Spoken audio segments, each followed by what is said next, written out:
Thank you. I need older guys to help me with technology, is how that works in my life. Well, I am so grateful that you made it out on a Saturday. Like Chad was saying, there's a lot of things to do on a day like this, and I know after a busy week, sometimes you have that day to get all the things done, but it's encouraging to me that you love the Lord and God's people enough to be together for this. I'll invite you to take your Bibles to Psalm 34. That will be kind of our pivot text for the lesson. We're going to start here, we'll come back here, and then jump away from it. But it's kind of the centerpiece of this discussion this morning, the first one at least.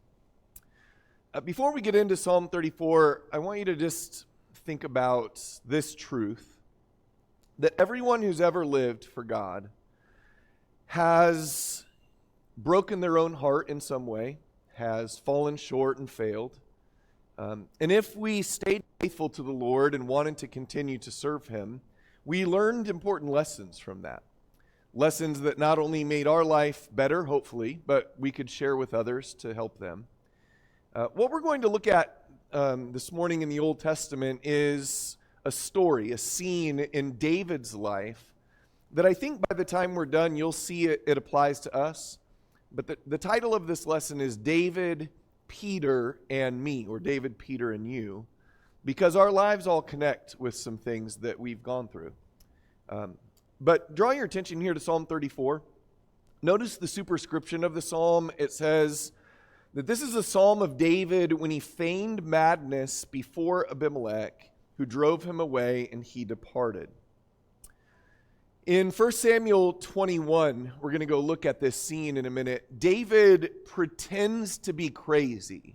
He feigns madness in front of Achish, the king of Gath. Now here it says Abimelech. That word Abimelech is like the word Pharaoh, but it describes Philistine kings. So he was an Abimelech, but David pretended to be crazy, and he wrote this psalm on that occasion.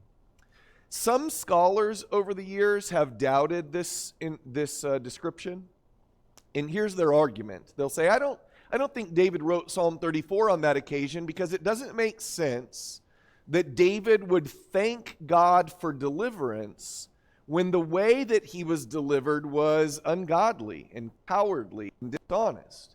David lied, and he was delivered. How could he praise God for something like that? Now, I don't doubt this inscription. I just sort of come at the psalm a little bit differently. If you pay close attention to the psalm, David's not really thanking God for deliverance from Achish as much as he is deliverance from his own fear and guilt and his own failures. And I think you'll see that here in just a minute. But I'll have more to say about that. I'm going to read this text, and as I read Psalm 34, what I want you to look for is what David was feeling inside, like what's going on in his heart when he writes this. So let's go ahead and read it together. I will bless the Lord at all times. His praise shall continually be in my mouth. My soul will make its boast in the Lord. The humble will hear it and rejoice. Oh, magnify the Lord with me, and let us exalt his name together. I sought the Lord, and he answered me and delivered me from all my fears. They looked to him and were radiant. Their faces will never be ashamed. This poor man cried, and the Lord heard him and saved him out of all his troubles. The angel of the Lord encamps around those who fear him and rescues them. Oh, taste and see that the Lord is good. How blessed is the man who takes refuge in him. Oh, fear the Lord, you his saints, for to those who fear him there is no want. The young lions do lack and suffer hunger, but they who seek the Lord shall not be in want of any good thing. Come, you children, listen to me. I will teach you the fear of the Lord. Who is the man who desires life and loves length of days that he may see good? Keep your tongue from evil. Keep your lips from speaking deceit. Depart from evil and do good. Seek peace and pursue it. The eyes of the Lord are toward the righteous, and his ears are open to their cry. The face of the Lord is against evildoers, to cut off the memory of them from the earth. The righteous cry, and the Lord hears, and delivers them out of all their troubles. The Lord is near to the brokenhearted and saves those who are crushed in spirit. Many are the afflictions of the righteous, but the Lord delivers him out of them all. He keeps all his bones, not one of them is broken. Evil shall slay the wicked, and those who hate the righteous will be condemned. The Lord redeems the soul of his servants, and none of those who take refuge in him will be condemned. Isn't that a beautiful psalm in a bunch of ways? Did you notice over there in verse 20? That's the verse that's quoted by John in John chapter 19 about Jesus' bones not being broken on the cross. So there's an association with Christ in this text. But did you notice the ways that David described himself or his heart? Go back through it. Look at verse 4 again. At the end of verse 4, he says that he was delivered from his fears. Now look down there in verse 6. My version says this poor man, but the footnote of that poor is actually afflicted. He was fearful. He was afflicted. At the end of verse 6, he was troubled. Skip over to verse 17. Verse 17, he speaks about crying and again of his trouble. Verse 18, he's brokenhearted, crushed in spirit. Verse 19, many afflictions. You ever had a time in your life where you felt those things? You were so upside down and life was sort of beating you up, and you were afraid and you were afflicted and you were crushed in your spirit, and you really didn't always know exactly how to handle the situation. I want you to keep that in mind as we go back and look at David's failure in 1 Samuel 21, that David was going through some things inside that might explain why he struggled on that occasion. We'll come back to this psalm in a bit, but let's go to 1 Samuel 21 and look a little closer at the scene that prompted this psalm. I might mention David actually, according to the Psalms, David wrote 2 other psalms on this occasion or around this same time. Psalm 56 is one of them. I'll reference that one a little bit later. And Psalm 142. So Psalm 34, Psalm 56, and Psalm 142 all take place around this time of Achish and the cave of Adullam that he's going to go to here. But just for your notes, you might want to notice that. All right, before we look at this, if I was to ask you to think of David's sin in his life, what would be the first thing you'd think of? David's sin. Bathsheba? That's kind of the big one, right? Like you recognize that when David finally is king and sits on the throne, David has this tremendous failure in his life with Bathsheba and Uriah. But that's much later in David's life. I'll suggest that the first cracks we begin to see in David's character are here in 1 Samuel 21. Pretty much everything up until this point, he has been very faithful to God. But in 1 Samuel 21, he begins to struggle. The first half of the chapter, David goes to the priests and the sanctuary, and he lies. He tells them he's on a mission from Saul. He's not. He's actually running for his life. Later on, Jesus will comment on this moment in David's life and say that what he did by eating the consecrated bread was not lawful for him to do. So Jesus will talk about this moment. But I want to show you that David's not exactly in his right mind. Go down to about verse 8. Look at verse 8 of 1 Samuel 21. David said to Ahimelech, that's the priest, "Now is there not a spear or a sword on hand? For I brought neither my sword nor my weapons with me, because the king's matter was urgent." That's a lie. Then the priest said, "The sword of Goliath the Philistine, whom you killed in the valley of Elah, behold, it's wrapped in a cloth behind the ephod. If you would take it for yourself, take it, for there is no other except it here." And David said, "There's none like it, give it to me." Then David arose and fled that day from Saul and went to Achish, king of Gath. So here's David, says to the priests, "I need a weapon." Remember, David's slain his 10,000s. He's a warrior. People don't usually leave without their weapons. But here he is, looking for something to fight with. And the only thing available is this sword of Goliath. Does David know this sword? Yeah, he used it to cut off the head of the giant a couple chapters before. And he says, that's a great sword, give it to me. And he takes it and he flees to Gath. Do you remember where Goliath was from? He was from Gath. David is not thinking clearly here. To take the champion sword that he killed into the land of the enemies, thinking that somehow what? He's not going to be recognized there? I'm not sure what he was thinking, but notice what happens when he gets there in verse 11. But the servants of Achish said to him, is this not David, the king of the land? Did they not sing of this one as they danced, saying, Saul is slain his thousands and David his 10,000s?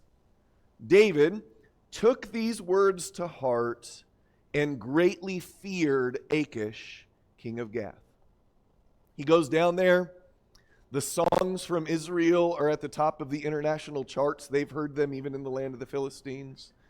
They recognize David somehow. His poster's not up in the post office, I don't think. But he's got the sword of Goliath. And so they start saying, wait, isn't this the guy that has slain all of us and so many? Does verse 12 sound like David to you? When he greatly fears Achish?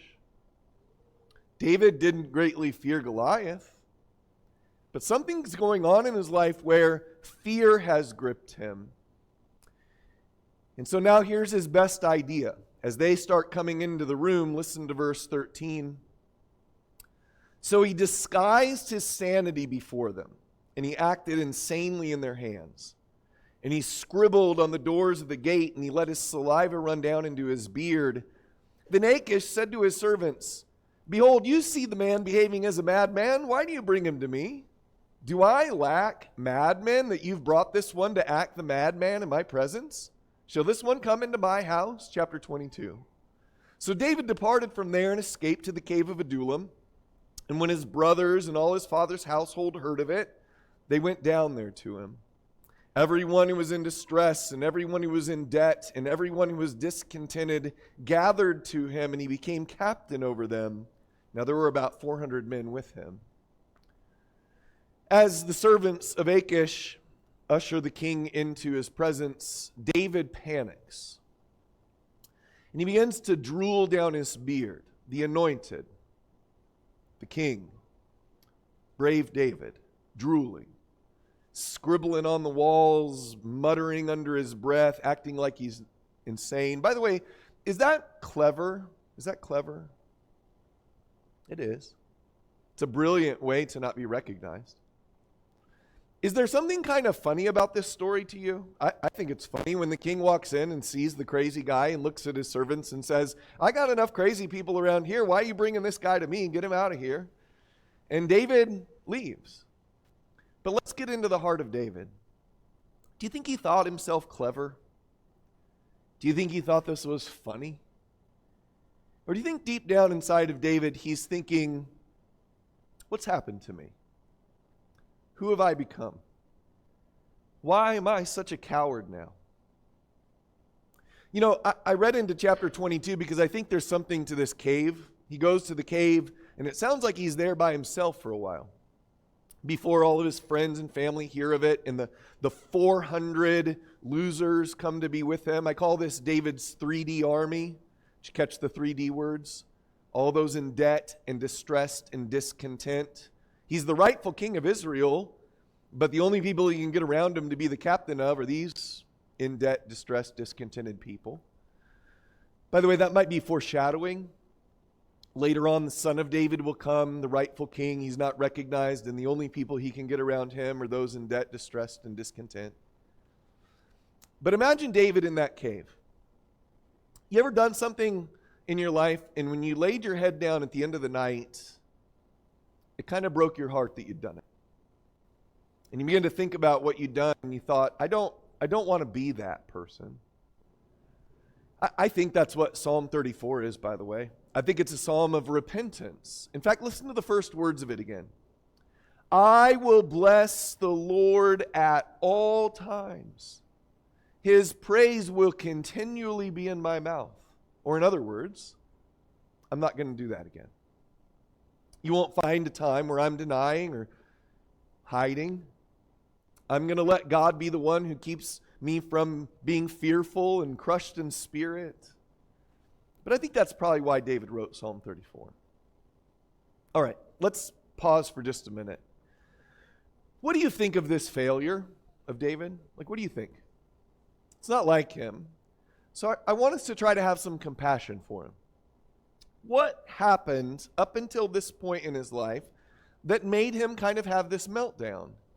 Because we usually have excuses, don't we? When we have some sort of meltdown in our life, we can look back over the course of the things leading up to it, and we know that we've been depleted spiritually, physically, we're tired. I want to do something that I don't think we do enough of. I'm going to do like a fast forward of the couple of years leading up to this moment in David's life. Go back to chapter 16. We'll start there. Now, as we do this, I want you to do two things, please. Number one, remember that what we're about to look at is real life. These aren't just stories. David actually lived through these things. And they are subsequent. I think sometimes we take the Bible stories and kind of isolate them. These things happened in sequence in his life. And the other thing I want you to do is I want you to think about a time in your life when life was coming at you like a million miles an hour.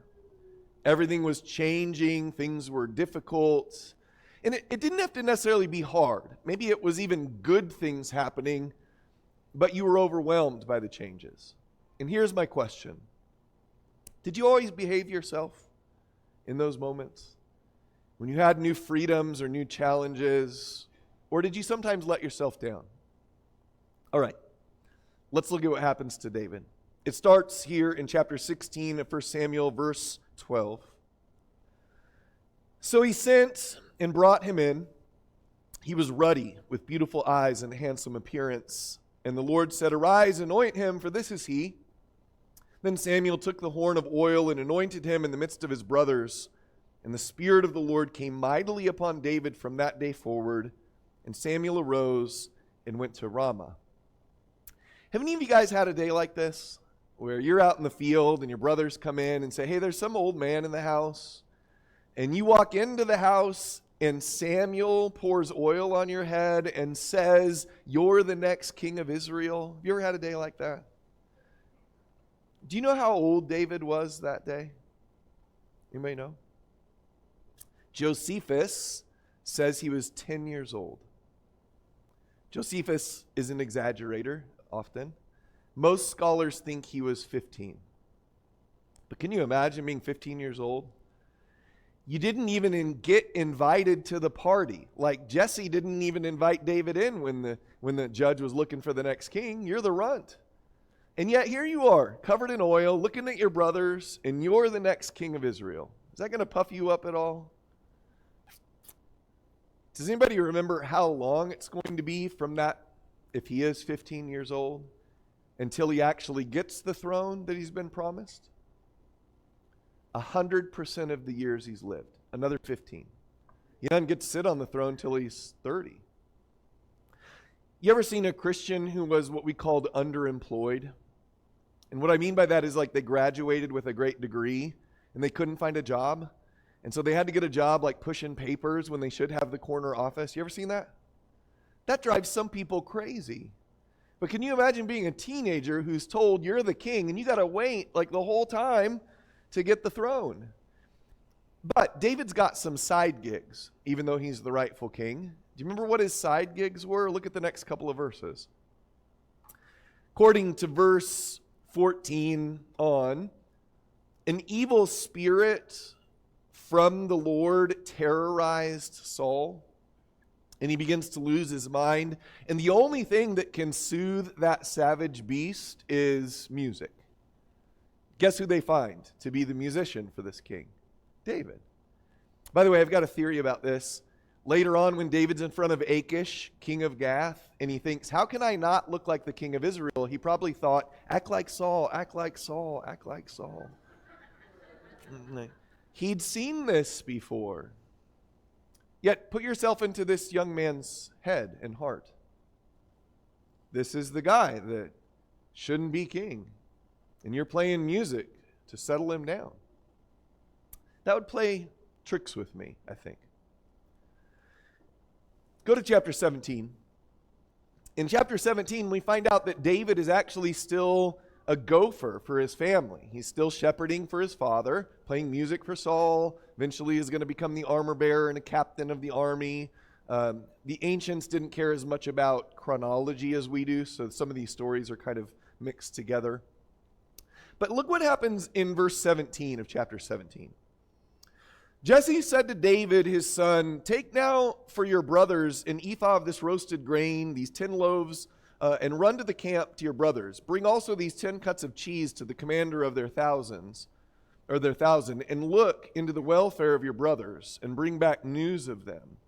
For Saul and they and all the men of Israel are in the valley of Elah," listen close to what Jesse says, "fighting with the Philistines." Tried to figure out what it would be like to be a teenager and have your dad say, "Hey, you get to go out to the battlefield today." Not to fight, but to bring some bread and cheese and stuff. And I want you to bring back word of your hero brothers who are out there fighting against the Philistines. And here goes David. But Jesse was wrong. That's not what David was going to see when he got there. Skip down to verse 24. When all the men of Israel saw the giant, they fled from him and were greatly afraid. Verse 19 says they were fighting. Verse 24 says they were fleeing. But imagine being David. Here you come, and you look at the army of Israel, and you look at the Philistine army, and every time this champion gets up and threatens, everyone here backs up and hangs their heads and their knees knocked together. Would that have troubled you if you were the next king of Israel? This is the state of the nation. What a mess. You ever seen somebody that was going to inherit their parents' business?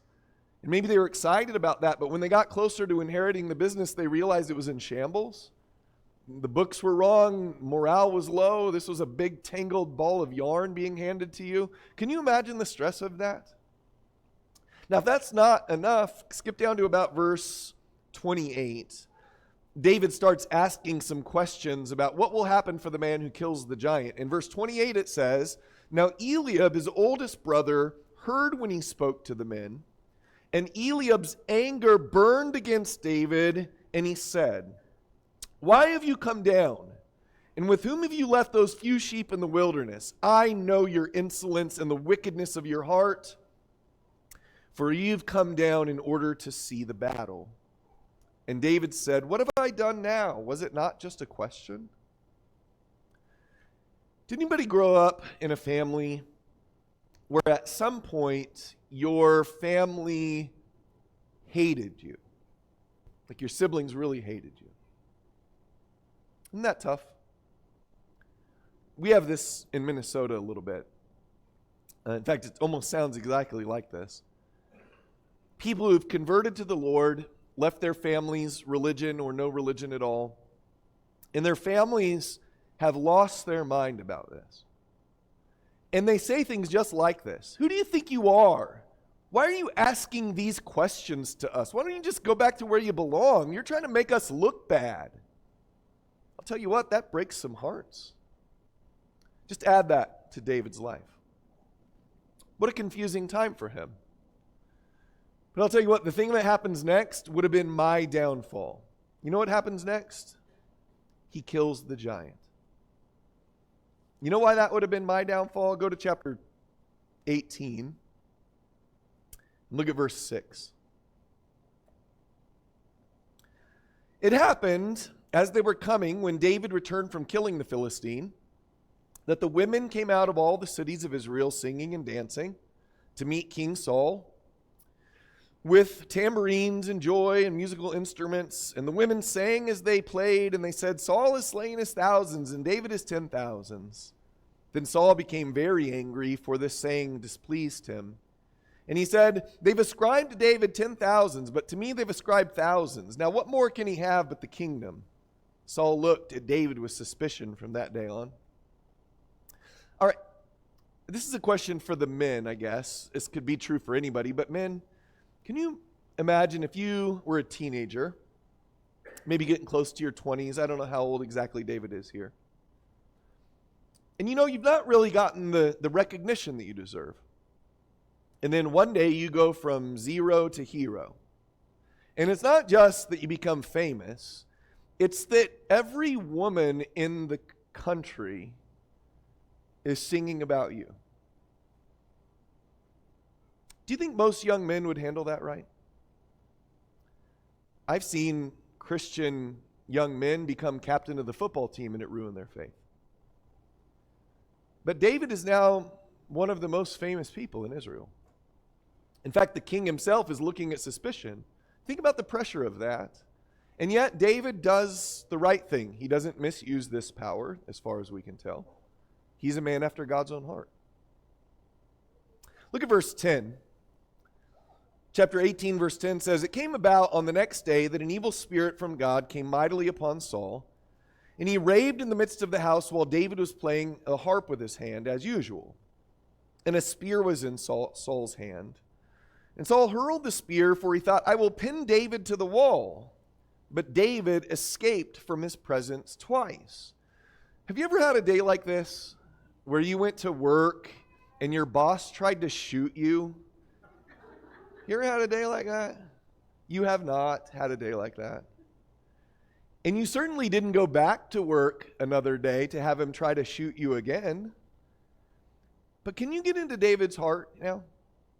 The second time he ducks that spear and runs out of the room, do you think he could have thought something like this? God, what's going on in my life? I mean, not so long ago I was fine out there in the field. What is this business that's going on? Why is my life so strange? Why is nothing working out the way that I thought it was going to? Now, have you ever had your boss try to shoot you? And then look at verse 17. Saul said to David, "Here is my older daughter Merab. I will give her to you as a wife. Only be a valiant man for me and fight the Lord's battles. Hey, I know I just tried to kill you, but you want to marry my girl?" David agrees. He's going to marry Merab. What do you think a man after God's own heart does before he gets married? Do you think David thought about it, prepared for it, read all the right books, men are from Mars, women are from Venus, whatever? Imagine him getting closer to the day. Do you remember when you got close to your day? Those of you that are married. How would you have felt if verse 19 happened to you? It came about at the time when Merab, Saul's daughter, should be given to David, that she was given to Adriel the Maholathite for a wife. Did any of you walk down the aisle, and when you got to the end of the aisle, your bride was marrying the best man? Do you think that would have turned you upside down for a while? You ever seen somebody's engagement break off? I've seen that mess a Christian up for years. Just add that to David's strange life. But that's not even the weirdest part of that day. The next couple verses say Michal, verse 20, loved David. They told Saul about it. Saul says, "Sounds good to me. You can marry Michal today. But first you got to go get me 100 Philistine foreskins." I'm glad we didn't live back then. That is not the dowry I want to provide. But what a strange life he had. He comes out of the bridegroom chamber. His buddies are around. "David, this is a great day. You're marrying Merab." He's like, "No, I'm marrying Michal." They're like, "We've got the invitation right here. It says Merab." It says, "Plans have changed. We've got some work to do. Let's go." And he comes back with 200. He doubles the order of Philistine foreskins. And look what it says in verse 29. "Then Saul was even more afraid of David. Thus Saul was David's enemy continually." Did any of you marry your wife or your husband, and from that day on, father-in-law was an enemy of yours? All right, question. Does that sound like a complicated young life? Do you think as David took each next step and said, I'm going to do this right, I'm going to do this well, and these things kept happening to him, do you think it sort of shook him at all? As it felt like the devil was throwing him up in the air? Maybe. You know, if this was a movie, what I would hope for is that David and Michal, who love each other, get to go settle down in the suburbs and like have a nice life. It's not what happens. Look at chapter 19, verse 11. Saul sent messengers to David's house in order to watch him, in order to put him to death in the morning. But Michal, David's wife, told him, saying, if you do not save your life tonight, tomorrow you'll be put to death. So Michal let David down through a window, and he went out and fled and escaped. Can you picture it? David lies down on the couch. Michal, I'm so glad that we're finally married. I love you. She says, I love you. This is going to be great. I can't wait for like our honeymoon and the days ahead. And about that time, she looks out the window and she says, David, you've got to go. I don't want to go. How long do I have to be gone? Maybe forever. I don't know if I'll ever see you again. As David crawled out that window into the darkness, I don't know if he looked back over and Michal's a mess in the window. Do you think David's fearful, crushed in spirit, afflicted? Where's he going to go? Everything's okay if you have a best friend, right? Do you remember David's best friend? Jonathan. That's not complicated. That's Saul's boy. But David goes to Jonathan and they come up with a plan. I'll tell you what, David, I'm going to find out if Dad really wants you dead. Give me 3 days. There's that 3-day thing again. And in 3 days, come back, and I'm going to go out to the archery range, and I want you to hide off to the side, and I'm going to shoot some arrows, and I'm going to bring a little boy with me. And when I send the boy out into the field to gather the arrows, if I say to the lad, go further, like the arrows are further out, you got to run, David. Dad wants you dead. But if I say to the lad, come closer, like the arrows are closer in, then the coast is clear. You can come home. All right, let's hide with David next to the archery range. What do you want to hear? What do you want to hear?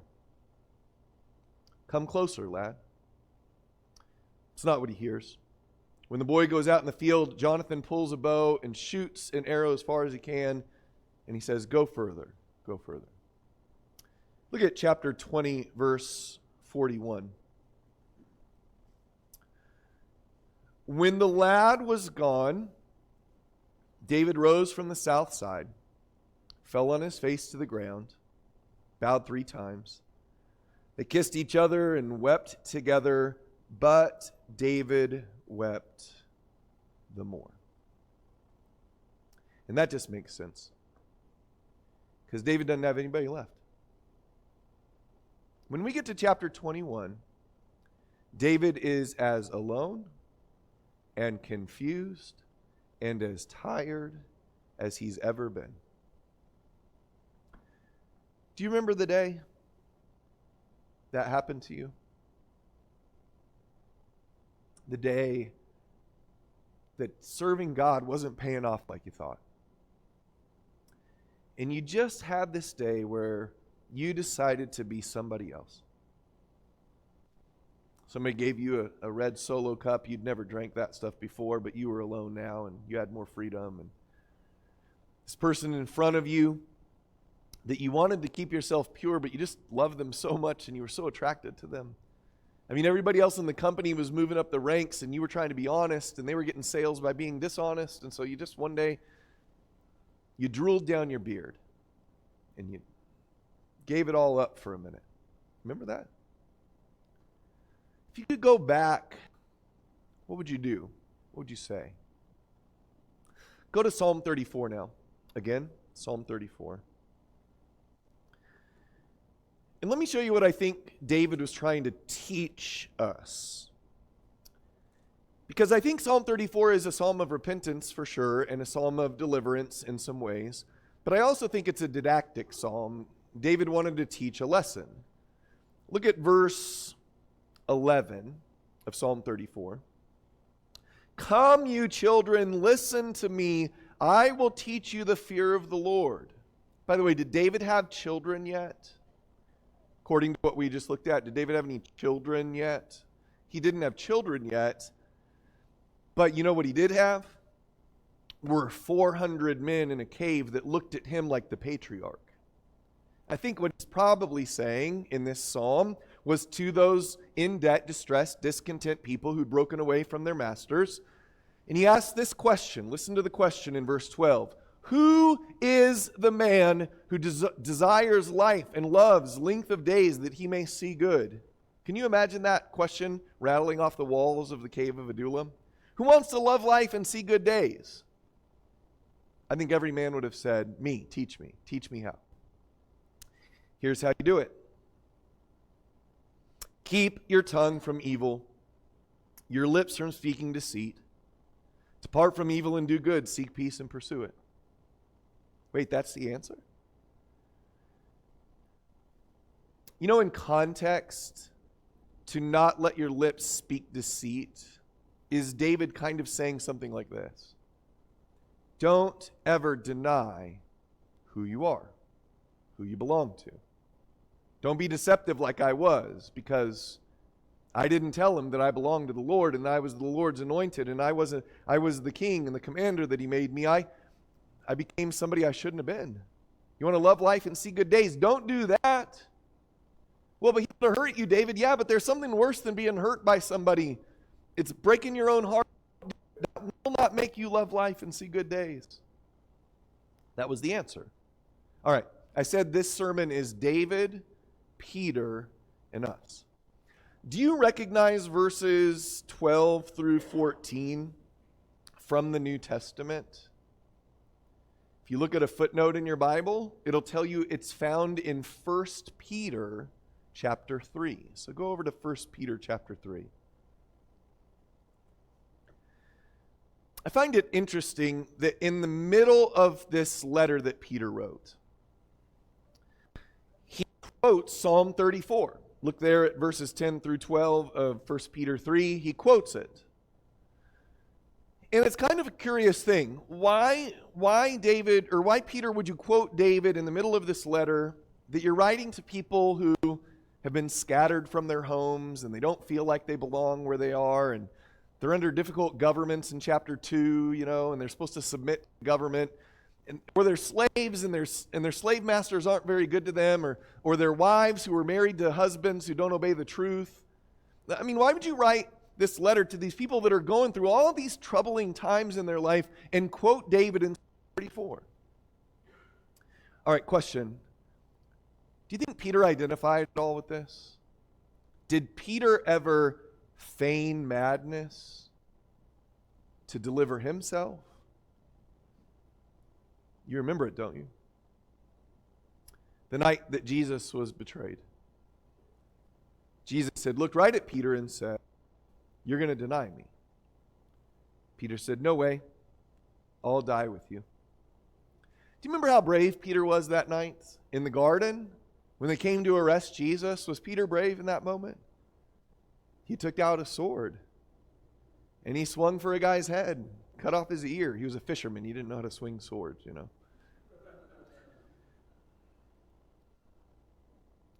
But that same night, after his bravery, just like David had killed the giant being so brave, Peter found himself around a soldier's fire. Life didn't make sense anymore. And all it took was a servant girl saying, "Hey, you're one of them." Remember what the Bible says? He cursed and he swore, maybe even drooled down his beard a bit, and denied that he knew. And when that rooster crowed, and Jesus turned and looked at him, remember what it says? Peter wept the more, just like David did. He went out and wept bitterly. But both of them, both David and Peter, came back to the Lord and wanted to tell all of us something. Hey, Christians, when life gets really hard and difficult and things seem upside down and you get tired and it doesn't seem like it's working out for you to serve God, you know what I need to tell you? If you want to love life and see good days, don't give up. Speak who you are. Give a blessing instead of a curse. Don't be afraid of them. In fact, look back at 1 Peter 3 and notice what he says right after the quote in verse 13. It's a rhetorical question, I guess. Who is there to harm you if you prove zealous for what is good? That's actually kind of a difficult question. Who is there to harm you if you prove zealous for what is good? You guys live in the Pacific Northwest. I've read some things about this place. Is it welcome in every part of your culture here to stand up and say and do the right things or to teach what God says? Is it always welcome? So let me ask it again. Who is there to harm you if you prove zealous for what is good? We've got lots of answers to this. The government. I mean, my workplace could fire me. People aren't going to like me. If I prove zealous for what is good, there's going to come harm to me. Let's go whisper it in David's ear in front of Achish, king of Gath. Hey, David, who is there to harm you if you prove zealous for what is good? And he'd be like, Achish, king of Gath. Hey, Peter, who is there to harm you if you prove zealous for what is good? Those Roman soldiers could put me up next to my Lord. But do you understand why he's asking the question? You know what he's really saying? What can they really do to you? What can they really do to you? They might chop off your head, and as David's head rolled to a stop in front of Achish, he would appear before God, who would say what? Well done. You didn't give up. You didn't deny. Enter into the joy of the Lord. You see, Christian, there's something worse than persecution. There's something worse than suffering in a society that doesn't like us to be the light of the world. You know what's worse? Is when we break our own hearts by denying who we are or whose we are. And what God wants from all of us, no matter what's going on in our life, is to love life and see good days. And somebody's going to argue and say, but you can't love life and see good days when life is so dark, when things are so bad. Read 1 Peter again. Read Psalm 34 again. Yes, you can. If you know whose you are and you're not intimidated by their fear, which Peter goes on to say in the next couple of verses, but you've sanctified Christ as Lord in your heart. Not them. They're not Lord of your heart. Christ is. And if he's your king, they can't scare you. Speak the things of God, and life will be good. I think that's what we learned from David and Peter, and I hope you'll remember that, but it's like our life too. All right, that's my time for this hour. I'll stop there. Did you have a song right now? Okay, are we standing? Stand and sing.